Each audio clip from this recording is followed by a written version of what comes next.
হযরত আবু বকর সিদ্দিক রাদিয়াল্লাহু আনহু বাতি নিভাই দিলেন।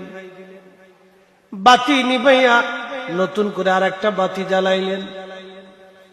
আগত মেহমান বলে, হুজুর বাতি তো আগেরটাই ছিল, নতুন করে জ্বালানোর কারণ কি?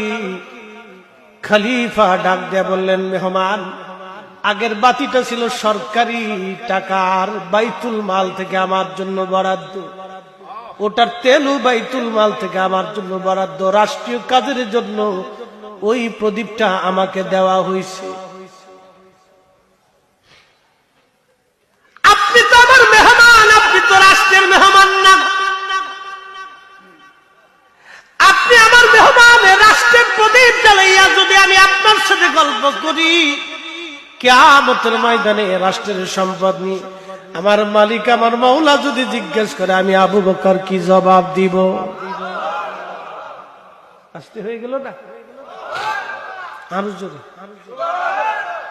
সুবহানাল্লাহ। বুড়ো হয়ে গেছে কেমন তাবার কাছে, তুই তোর চিন্তার কোনো কারণ নাই।